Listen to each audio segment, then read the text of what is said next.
Good afternoon. Thank you all for making it back from lunch. We are the Tokenized Fund panel. I'm Todd Zerega. I'm a partner at the global law firm of Morgan Lewis, where I assist funds and issuers in tokenizing their funds or securities or commodities. I am joined today by Miguel Kudry from L1 and Kumar Ujjwal from DwellFi. So, Miguel, can you please introduce yourself? Of course. Tell us a little about what you do. Yeah, thanks, Todd. Great to be here. So I'm Miguel Kudry, co-founder, CEO of L1. You might have heard of us as L1 Advisors. We just shortened our name recently. Essentially, L1 is an operating system for on-chain wealth and asset management. So we're building products for essentially financial advisors, wealth managers, and asset managers to work with clients who hold crypto in self-custody, who hold the underlying asset, and leverage basically the entirety of the DeFi ecosystem, protocols, tokenized funds, and all the good stuff that we've been discussing in the last couple of days. Hello, everyone. Thanks for joining us. My name is Kumar Ujjwal. I'm the founder and CEO for DwellFi. We are also an asset management software, but we focus on the DeFi, not DeFi, RWA section. And our goal is to how to bring real-world asset on-chain. It's more like an asset agnostic. Initially started with real estate. That's why the name Dwell came from, DwellFi. But now we are asset agnostic. So we have tokenized different type of assets on-chain. Great. Well, let's start with tokenized funds. And Kumar, you had mentioned to me that you were recently involved in tokenizing a $120 million real estate fund. So could you walk us through kind of what that was, what your challenges were with that, what the success story was with that? Yeah, absolutely. So yeah, we recently tokenized, not recently, it's been almost a year now. We tokenized a real estate fund which held $120 million of total of real estate assets across roughly 700 LPs, all traditional LPs. So if you think about the tokenizing an existing asset fund, there's a bunch of challenges in that one, starting with like regulations, then onboarding your clients, LPs. But there are technical challenges, there are regulatory challenges, but I would say the most challenging part is how to bring traditional real estate people to something they have never touched and seen, which is tokenized fund. And then having that experience to day-to-day interact on the blockchain, that is the most challenging part. So given the time, I'll just focus on that part first. So when you look at a traditional real estate investor who have never touched a wallet, have never thought about, like, ever seen a digital token, neither know to maintain those things. And at the same time, you have like such a bad impression about token and crypto in the traditional world. People are always scared about like how it will work. So one of the ways we have solved that challenge is giving the interface to the users where they interact with their blockchain is absolutely Web 2 experience. So they never touch and feel like, think about this as a token, but all your blockchain is in the backend. So to do so, we have built something, self-custodian MPC wallet, which keeps stored their tokens, and we call it digital secure certificate, those tokens. And then the way they interact is they have in a traditional email. So they don't even have to manage their keys and all those things, which is done in the backend. So that experience is very important because that's step one, or I would say step zero, for a non-crypto native person to bring into the crypto world. Once you get there and start interacting, then you slowly educate them and give them how to interact with a wallet, how to do a transaction on chain, still all on Web 2 experience, but slowly, and that's how you educate and bring more and more people. So that was one of the most challenging thing. which took us like 6 months to educate people and start using it. But now we have over 6,000 transactions has happened on that chain, which is all on 100% on chain. Yeah, I would say that was one of the big challenge. Miguel, what is L1's involvement in tokenized funds, and what kind of vision do you see for tokenized funds? Yeah, so I think there's a big theme as I've listened to all the great conversations today and yesterday. There's a lot of builders out there tokenizing funds that already exist off-chain. We're seeing novel crypto-native funds also being created. And there's a commonality between all of them, and it's the fact that they all need distribution. So I think, the market today, if you exclude stables, we're talking about $7 billion, which in the grand scheme of things, it's a very small market, but is a proof of concept for what's possible. And so who are these funds, tokenized funds, targeting today? I'd say they're targeting the crypto-native individuals who are already on-chain, who already have funds and have gone through the quote-unquote pain of learning about all the things that you need to learn about to get access to these funds and assets. And so that's the primary customer. Naturally, that's who we actually built L1 for to start. And in the process, as we built out tools for financial advisors, for wealth managers, for asset managers, we discovered a very important need in that market, which is, RIAs in the US control over half of all US wealth. That's over $50 trillion. And within the tools that they use, there's a lot of pain in allocating to different types of asset classes. And so when you kind of dive into the process of a registered investment advisor to invest in, let's call it a private credit fund, you start to kind of see the potential and the opportunities for these tokenized funds to address some of those pain points. And so I think that's the secondary market, which is ultimately going to be much bigger than anything that us crypto natives have kind of created. But there's still a lot to be built and created. So earlier we had Carlos from Securitize. L1 is integrated with Securitize, so you can go to L1 and access any of Securitize's tokenized funds, including BIDL, and you now start to kind of bridge really the on-chain and off-chain world. And when I say off-chain, I mean RIAs, family offices, and anybody that wants to tap into these assets. And so I think we're going to support more and more of these tokenized funds and products in general. And we're building the infrastructure to bring in those $50+ trillion in assets, bring in the allocators into the picture, and hopefully give distribution to all of these projects that we've been hearing from. Yeah, and both of you hinted on what I think are two of the biggest challenges, and that is, one, how do you bring scale to the investor base for these tokenized products? As some others mentioned yesterday, they're basically, most of these are in walled gardens, right? Which limits the distribution, but there's regulatory reasons for that, right? And then Kumar, I think you touched on the other challenge, which is kind of making it a good user experience, right? And how do you make it seamless so people don't know, that it's even tokenized?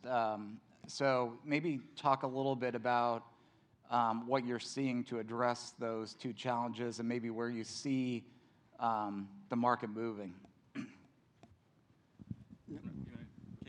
I have some thoughts to share since I talk to RIAs every single day, and sometimes it's painful to hear how they describe their operation, and they tell me that it's painful. I recently spoke to a $700 million RIA who has 7 different custodians. And he was recently switching his billing model from AUA, percentage of AUMs, to percentage of net worth. And to do that, he had to do all these things because he was dealing with so many different custodians. And so in the traditional world, you talk about walled gardens. That's what these custodians create. Today, if your securities, if your money is sitting in a custodian, you only have access to the walled garden of this custodian. You can't just look at something that your custodian doesn't have access, or worse, that your custodian doesn't allow you to access, or they don't believe in it. I mean, we've seen it recently. I won't name names, but when the entirety of the industry is really built on these custodians, naturally silos emerge, and so that makes everybody's job much harder. And then the person that actually pays the price is the investor, because you have to pay fees. We know all the layers that are involved. And so when you come on chain and you get the closest that you've ever been to the asset and the closest that you've ever been to a derivative or a financial product or a service that uses an underlying asset, you're naturally at the same level as everybody else in the space. So you're no longer limited to anybody's platform or ecosystem. You plug in, you bring your own wallet, and you get access. So, I mean, I think, as you mentioned, the regulatory piece is kind of a problem that is stopping a lot of innovation. But I think we'll get the guidance and the clarity hopefully soon to just keep building. Yeah. So if you look at one of the big challenges in the walled garden is, as you talked about, is custodian. But apart from custodian, you also have the assets. Because of the regulatory reasons, if you are in a private fund, you have a certain rules. There's a lock period. You have to stay in that. And if it's a security, if you want to do the transaction with the security, you have to go through the KYC. All those things is there. So by default, you have to have some kind of walled garden around that. But there's ways to take those assets and move into a truly DeFi way. And those are the certain innovations which is happening right now. And you will see in this next cycle, there's a lot of projects coming in which are focused on those things, and which are basically, when you take an asset and you tokenize it, truly tokenize it, that means you take two parts of that. One is your LP interest, which represent who owns what actually on the cap table. That goes on chain. And second, when it's what, that is the asset. And what is the value of that asset? That value of the asset is represented in the data, underlying data of the asset. That is encapsulated in that same token. So those two parts of the token goes on chain.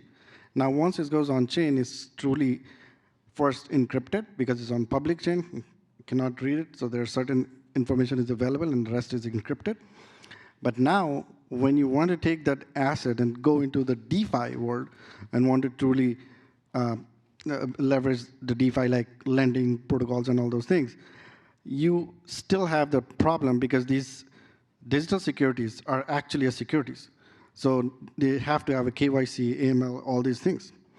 So to bridge that, that's where the ZK proofs comes in the picture and ZK snarks. So you take those assets, then you wrap into a ZK proof, and then once it's wrapped into ZK proof, then it moves on-chain, still on-chain, but the DeFi world, where you can anonymize and then do the transactions, but still it's verified. And when it goes back to this, again, the walled garden, you have those the KYC, AML, and everything is in place. So these things are in progress. There's a bunch of projects going on, and you will see soon there's a lot of adoption in the ZK snark world.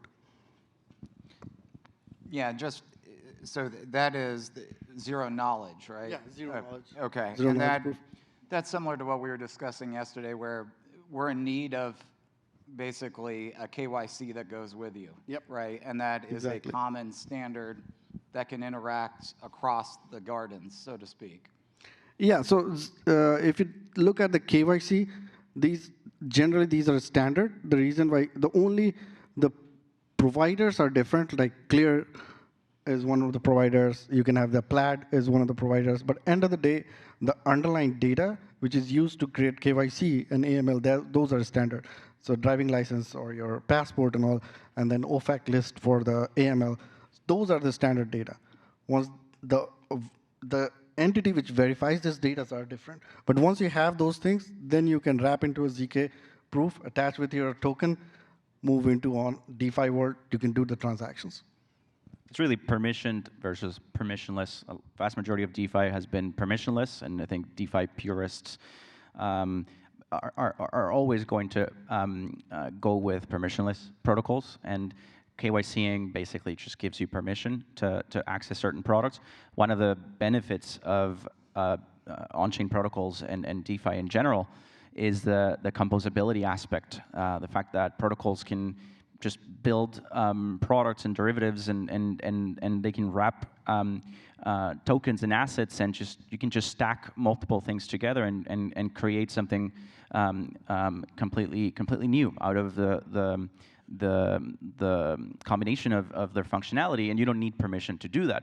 Now, when you introduce securities, or tokenized securities, you by law, from regulations, you're going to have to be KYC'd, and so somebody needs to grant permission. Today, there's a lot of people trying to grant permissions, and there's no single party. We, as integrators, have to integrate with different KYC providers. We don't do the KYC. The issuers, the broker dealers, those are the entities KYCing, given permission. I'd love if there was an entity or a public resource that can become the standard.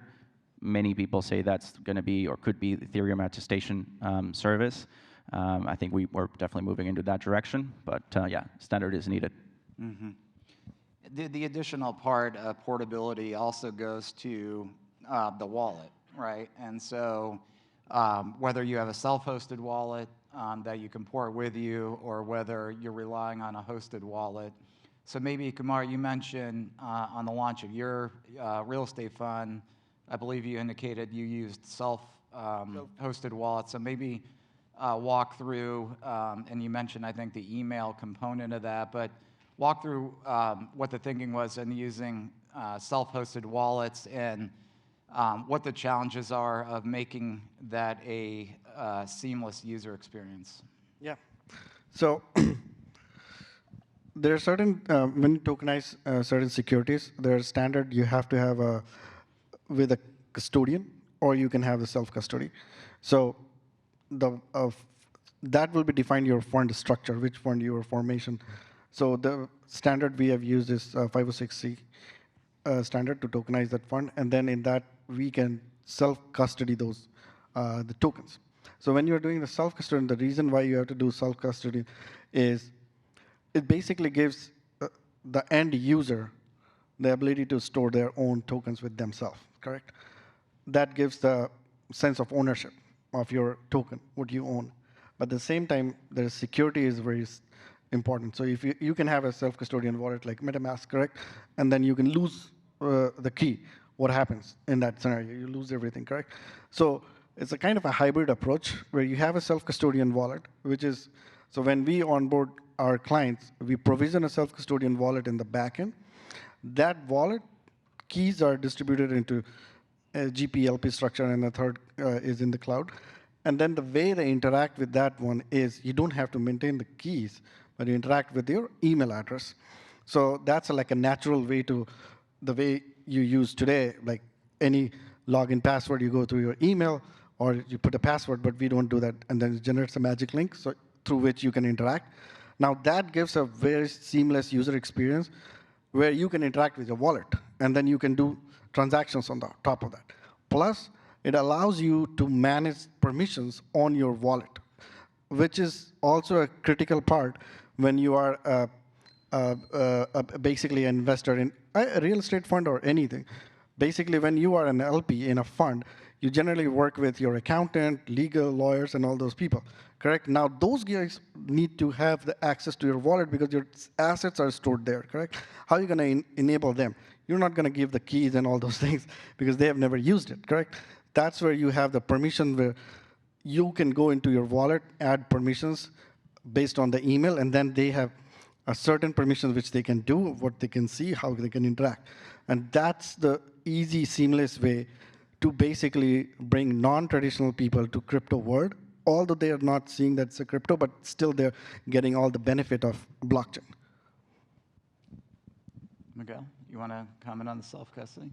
I mean, yeah, self-custody is what we do. I think self-custody is just going to get easier and easier. Today, I mean, as Kumar mentioned, you can now just sign in with your email. There's Magic Link, which we use. There's plenty of new options for wallets to be spun up with an email sign-in, single sign-on, and I think just self-custody is just going to get easier and easier.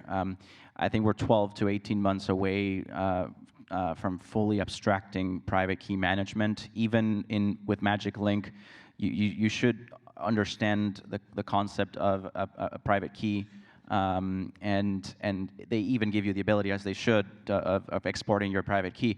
I think. Yeah, I think we're very close to kind of Web 2, full Web 2 level of UX for wallet generation and private key management in general. Ultimately, self-custody is the closest you can possibly be to your assets.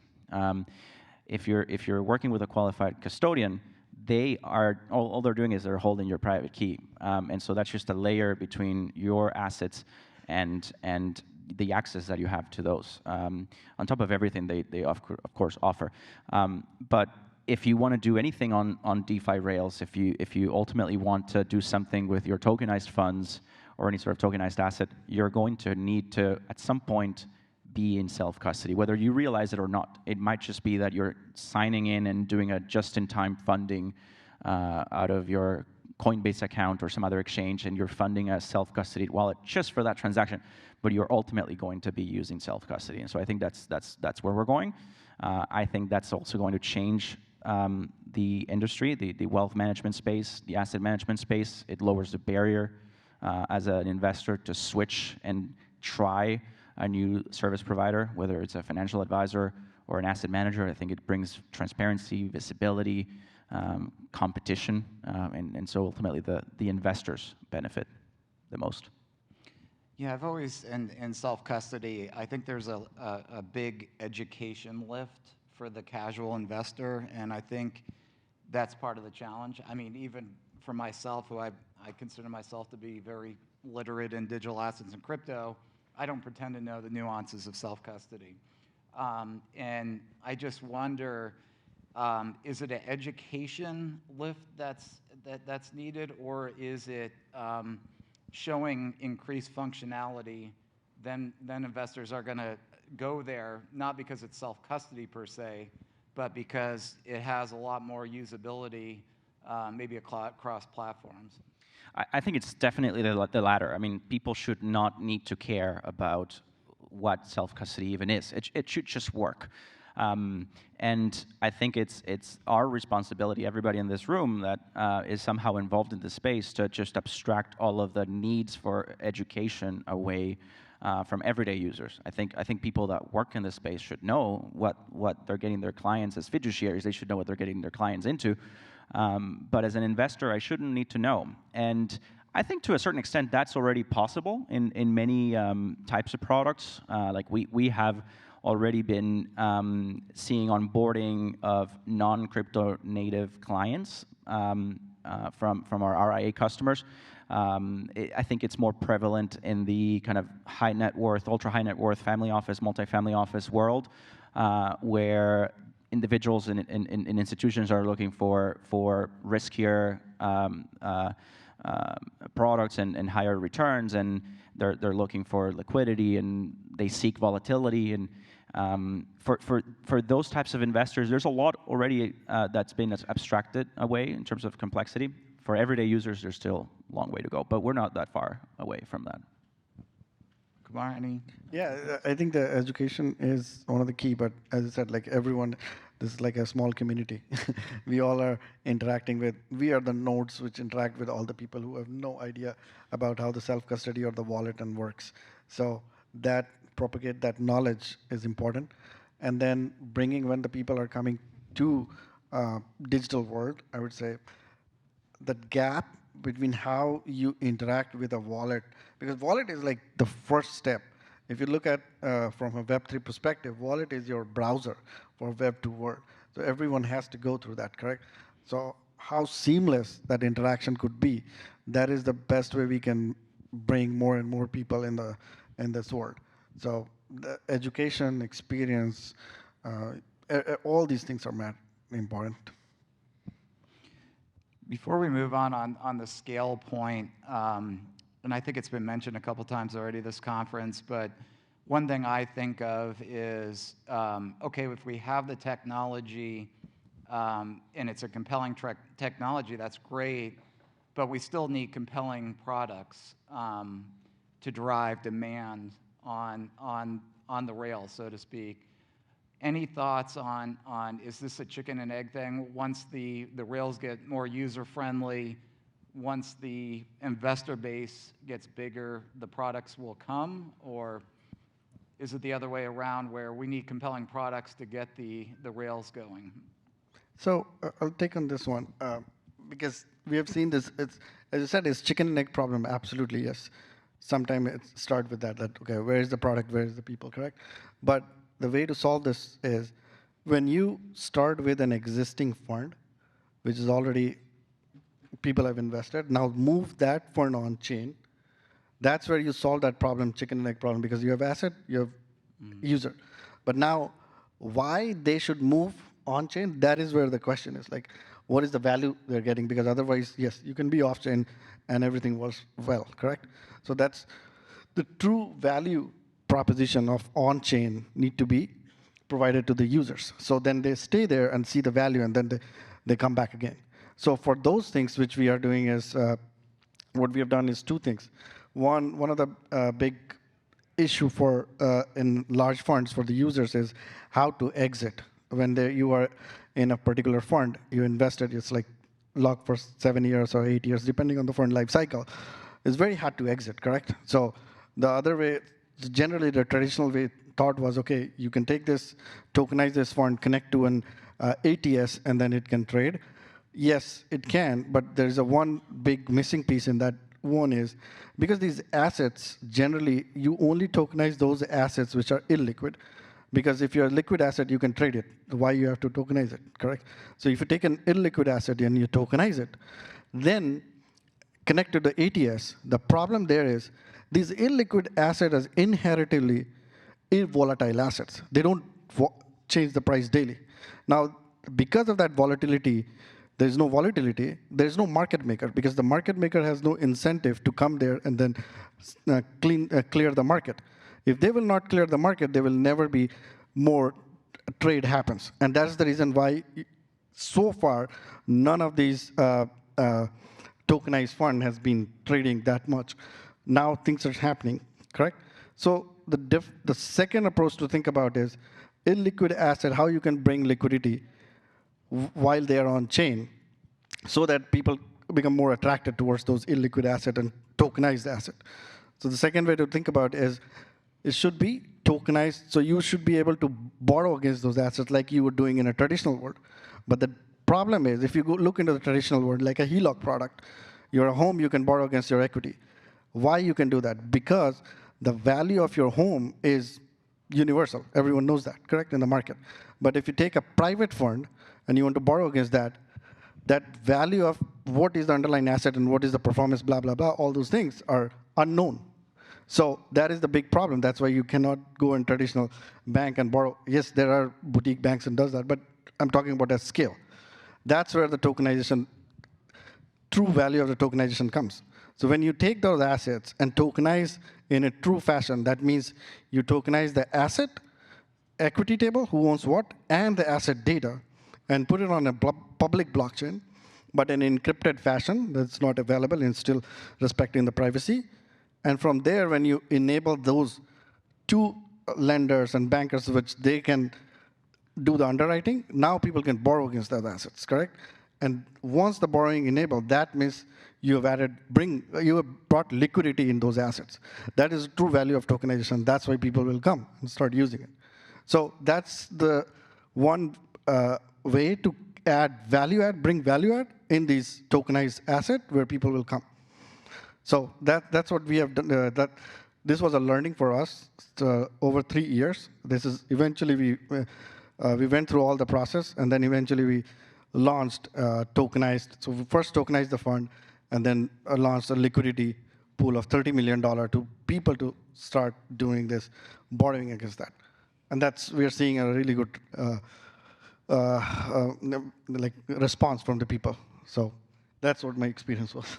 If I can add to that, I love the example, and you mentioned liquidity, and perfectly put, liquidity begets liquidity. At the end of the day, the fact that these traditionally things operate in silos, it makes it much harder for organic liquidity to exist, and it all depends on market makers. I think one of the greatest innovations of DeFi is our automated market makers. The fact that any one of us here can be LPs and can be market making any asset, and that's something that advisors, financial advisors, don't see. When I explain this, most of them, when I explain this to them, they're mind blown, because they don't ever make the connection between their clients and their clients' holdings and the fact that those are just sitting there doing nothing. Somebody else is market making. Somebody else is borrowing those assets to generate billions and billions and billions of dollars of market making revenue per year. And for the first time, we can decentralize market making. And so that creates a network effect that is just not possible in TradFi. The fact that the more people that invest in a tokenized product or asset, and the more people that can participate in these automated market makers and pools of liquidity, and the more yield that these people generate, and so it's a very nice flywheel, because people talk about it. People love yield. People talk about this stuff, and this is what actually is going to get that organic growth. So, yeah, that's liquidity begets liquidity. And one more thing I would like to add. This is very challenging when we start, because as you said, RA and traditional finance, they don't understand this.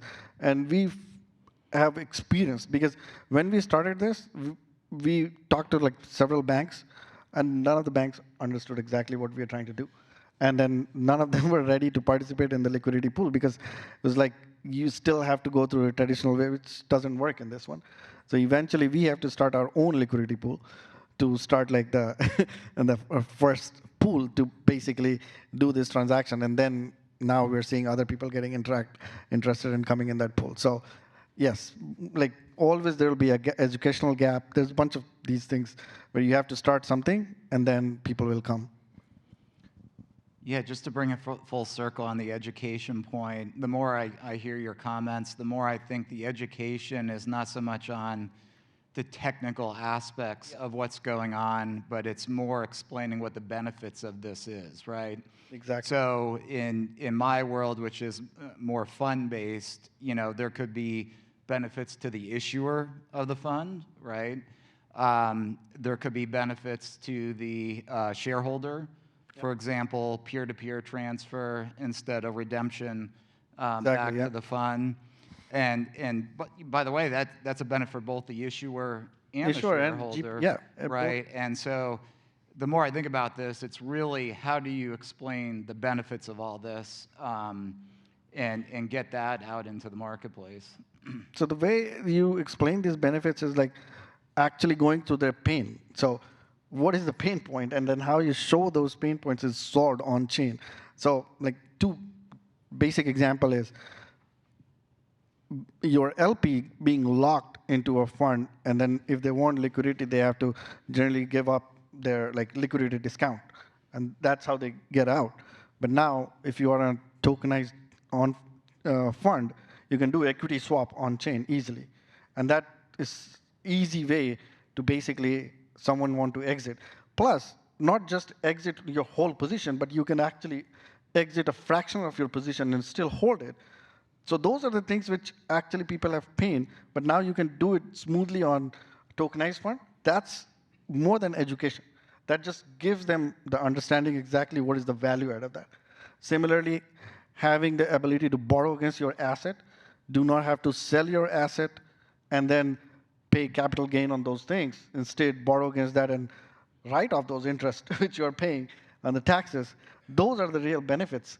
And then once people start seeing it, that's where they see the value of the tokenized fund, and it's from one fund, one GP to the another GP to another GP, and one LP to the another LP, and that's how you propagate this whole message. Yeah, and in my world, it's similar to kind of the rise of exchange-traded funds, where they really added an additional layer of liquidity for both shareholders and for the issuer. So the issuer doesn't have to maintain cash balances to fund redemption requests. So it's a real innovation because it's good for both the shareholder and it's good for the issuer in the management of the fund. You know, I see a lot of similar benefits in tokenization, right? And maybe it's the next step from exchange-traded funds. But in my world, I see a lot of parallels. Absolutely.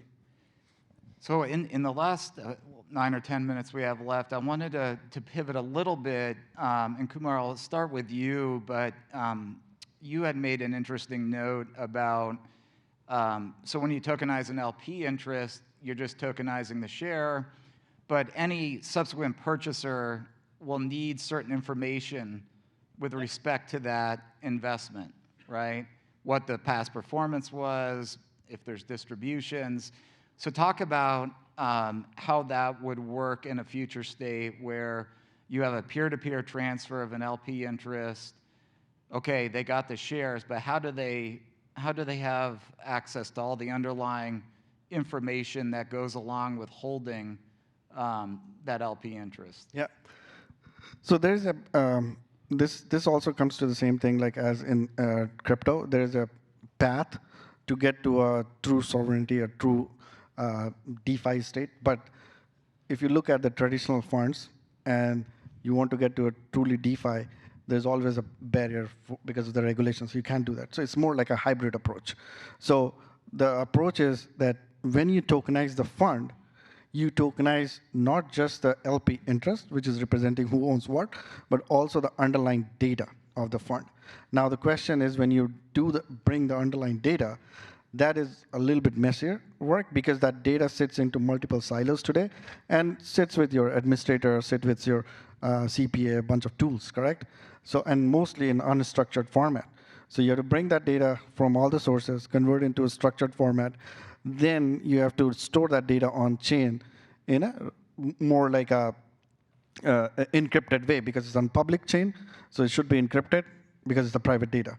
So all these things are possible through the technology, and it's done today. But one of the things which people generally ask in this thing, like, okay, you take this asset data, which is 100% on chain. Now you have two type of data. One is your underlying asset data and the LP interest data. You combine it, encrypted it, put on chain. But now how you verify this data is that this data is true, correct? That's one of the challenge. And if you look from a DeFi or true crypto native perspective, then there should be some kind of an oracle system, correct, to verify those data. But that's where the difference is, why it's hybrid. Because this oracle system is not required in a traditional fund. Because in the traditional fund, your administrators, your CPAs, your accountants, those are the oracle, act as an oracle, not true oracle. Because they are the regulators who has to go through this, comply with your data, and then give you the data. So when you get those data from that source, you don't need an oracle system. And then you basically encrypt this data, put it on chain, and make it available for the transfer, equity swap, or borrowing, and all those things. So that's the hybrid approach. Yes, maybe in the future, there will be a day when everything will be truly on chain, and you don't need the oracle.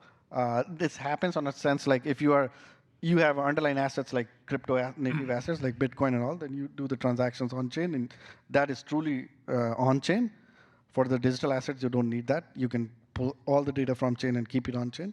But for non-crypto assets, you have to go through that. Mm-hmm.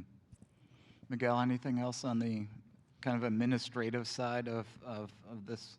Yeah, I mean, what Kumar just explained is exhibit 1 for why we don't have instant settlement in TradFi. I mean, it's absolutely brutal, and why instant settlement and crypto native tokens and funds are so both disruptive and interesting because they enable full openness and transparency into how things are operating in real time. You don't have to trust an accountant or an auditor to say that what is on the financials is accurate. And then on the flip side, if you're an advisor, if you're an asset manager, you can start looking at on-chain fundamentals and real-time data that is going to inform your practice and your decisions on what to do and what to recommend to your clients. I think, I mean, going back to education, I think a lot of, every financial professional really is going to have to learn how to operate in this new environment. As much as we like to go home when the markets close and not worry about it, even if some markets that come on chain are not like fully 24/7, I don't see it happening. I think we're inevitably going into that direction. But even if that happens, data is always going to be available almost in real time, and we're heading there. It's not possible today. There's a hybrid model, but it's an area that we're all going to have to kind of learn how to operate in. And again, ultimately, the main the person that benefits the most is the end investor, because they get to see performance in real time. They get to see where your money is, really. Like if you work with an investment manager, you can see their performance, you can see their track record, and there's no need to trust a third party to make up your mind and make a decision. Yeah, and I would be remiss as the attorney on the panel to not bring up the transfer agent aspect of peer-to-peer transfers. If you're a registered mutual fund, and Wisdom Tree was up here in a prior panel, they have 11 mutual funds that are tokenized, but under the securities laws, you need a registered transfer agent keeping the ledger of the mutual fund. Private funds, there's a little more flexibility, but you still, at the end of the day, need somebody maintaining the ledger of who owns the fund. And so that's another added complexity in terms of the administration of funds on chain. Okay, we have 3 minutes left, so I just want to maybe ask each of you to maybe provide where you see the tokenized fund market in, say, 18 months to 2 years from now. Like, what's different from today? I can start. I think we're going to see kind of game theory playing out in the next year. You still have a lot of players on the sidelines waiting to see what others do, and you're already seeing kind of those dynamics at play. In the process, it is highly experimental today. So the institutions that are playing in the space are going to be targeting those investors who are already in the space, the crypto natives. But as other firms jump in, I think we're going to see, and behind the scenes you have infrastructure and scalability and all these improvements that we're all working on to make this thing actually scalable and to make it work. But once these other firms start coming in, you're going to start seeing products being created that are not only crypto native, but that are only possible on chain. And that's when the light bulb is going to go off with the traditional allocators, and they're going to see products only available on chain that they can't get anywhere else. And it's going to be the clients that say, hey, I need access to this. How am I not, and my friend is, and I'm going to switch advisors, or I'm going to switch asset management firms. So that's going to play, in my view, in the next 12 to 18 months. Kumar? Absolutely. So we're already saying that a lot is happening in this space, especially with the Bitcoin ETF. Now, more like traditional people can have access to this one through the ETF. So that is already creating an awareness about the digital asset. And what we are seeing from our side is a lot of funds, as you said, experimenting. So they all are starting with like a small fund, and they're one of the GPs who are interested in tokenizing. Everyone is trying to experiment with this. That gives a clear picture that where the world is going. Yes, there is always a up and boom cycle like bull run and winter, which will again happen. But this will not stop. As every cycle, more and more funds will be added, more and more traditional people will join. But then there are two things which I think is going to happen, which is not clear to me right now how it will play it out in the future. One is a public blockchain versus private blockchain. So because of this traditional finance and large institution like JP Morgan and all, they have their own chain, and then they're bringing more and more assets on their own chain, versus their public blockchain, and then traditional funds are also coming on the public blockchain. So it's hard to say like what's going to happen in the future, who will win, or it'll be some common theme. Hard to say right now, but that's definitely going to play out.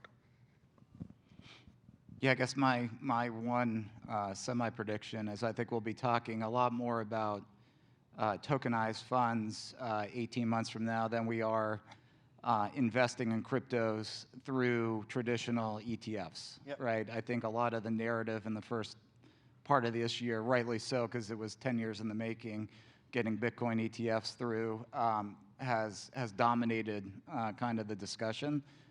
Great point. But I think in 18 months we'll be talking a lot more about tokenized funds. Yeah, So, absolutely. well, Miguel, Kumar, thank you so much, and thank you. Yeah, thank you for having me.